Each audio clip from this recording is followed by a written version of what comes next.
মুখ্যমন্ত্রী ডক্টর মানিক সাহার হাত ধরে রাজধানীর আইএলএস হাসপাতালে ক্যান্সার কেয়ার ইউনিটের উদ্বোধন। এর মধ্য দিয়ে রাজ্যের ক্যান্সার আক্রান্ত রোগীদের রোগ নির্ণয় করে চিকিৎসা পরিষেবা প্রদান করা যাবে।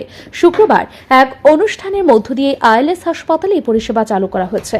এই অনুষ্ঠানে বক্তব্য রাখতে গিয়ে মুখ্যমন্ত্রী ডক্টর মানিক সাহা বলেন, রাজ্যে একটি আঞ্চলিক ক্যান্সার হাসপাতাল রয়েছে। এর মধ্য দিয়ে রাজ্য সরকার ক্যান্সার আক্রান্তদের পরিষেবা প্রদান করছে। তিনি বলেন, আইএলএস হাসপাতালে অত্যাধুনিক প্রযুক্তি সহকারে চিকিৎসা পরিষেবা প্রদান করা হবে। এই উদ্যোগকে সাধুবাদ জানিয়েছেন মুখ্যমন্ত্রী। পাশাপাশি তিনি বলেন, যখন এই রাজ্যের আইএলএস হাসপাতাল প্রথম গড়ে তুলে কাজ শুরু করেছিল, তখন বর্তমান মুখ্যমন্ত্রী নিজেও এই রাজ্যের একজন বিশিষ্ট চিকিৎসকের দায়িত্ব পালন করেছিলেন। সেই সময় রাজধানীর একটি বেসরকারি হোটেলে আইএলএস এর কর্তৃপক্ষের সঙ্গে তিনি আলোচনা করেছিলেন। মুখ্যমন্ত্রী বলেন, তিনি প্রতি বুধবার মুখ্যমন্ত্রী সমীপ ইস্যু কর্মসূচিতে অংশগ্রহণ করেন। মুখ্যমন্ত্রীর সঙ্গে অনেকেই রোগীর আত্মীয়রা কথা বলতে আসেন। তারা নিজেদের বাড়ি ঘর বিক্রি করে, কেউ বা অলংকার বিক্রি করে বাইরে চলে যান। তার ফল কি হচ্ছে তা যারা যাচ্ছেন তারাও জানেন। মুখ্যমন্ত্রী আরো বলেন, জিবি হাসপাতালে এখন সফলতার সঙ্গে কিডনি প্রতিস্থাপন করা হচ্ছে। লিভার প্রতিস্থাপনের জন্য এখন উদ্যোগ নেওয়া হয়েছে। আমরা জানি, আগে বলা হতো ক্যান্সার হ্যাভ নো আনসার, কিন্তু এখন আধুনিক যুগে বিজ্ঞানের অগ্রগতির সাথে সাথে যদি ঠিক সময়ে ক্যান্সার ডিটেকশন হয় তাহলেও তার আনসার আছে। এবং সেই কাজটা আজকে আইএলএস হসপিটালে ওনারা শুরু করলেন। আমার মনে আছে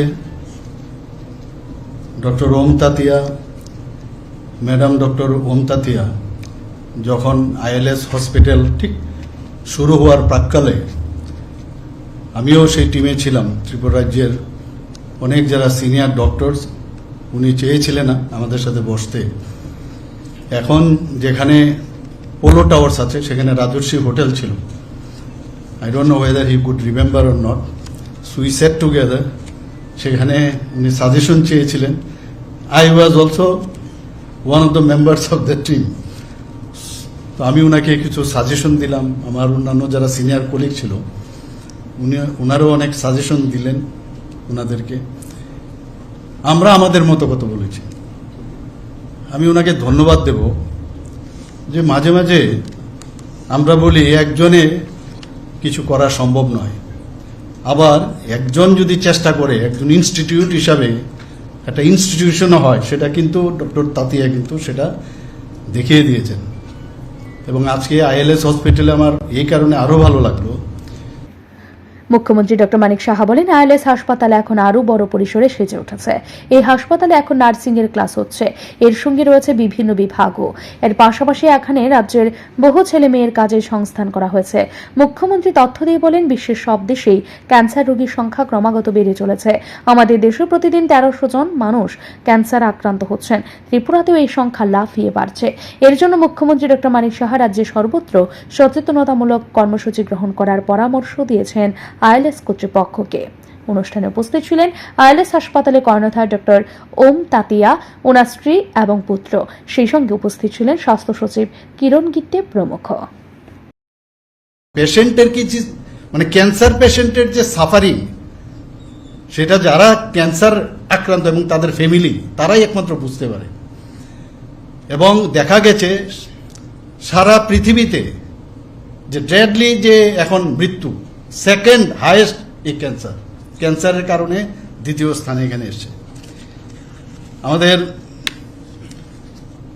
ইন্ডিয়াতে এখন পর্যন্ত যে স্ট্যাটিস্টিক সেটা এসছে 1300 প্রতিদিন ক্যান্সার পেশেন্ট হয়ে তারা ক্যান্সারের পেশেন্ট মারা যায়। ভাবুন, 1300 এভরিডে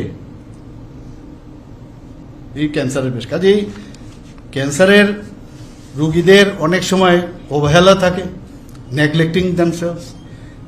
সাইন অ্যান্ড সিমটমস দেখে আগে ভাগে যদি দেখানো যায়, আর্লি ডায়াগনোসিস, আর্লি ট্রিটমেন্ট, তবেই সম্ভব হবে ক্যান্সার থেকে আমরা যদি মুক্তি পেতে হয়।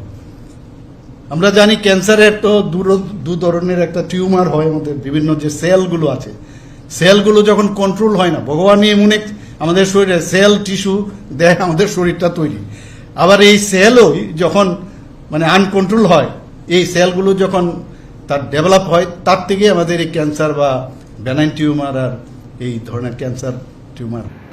ব্যুরো রিপোর্ট, ঋদ্ধি নেটওয়ার্ক।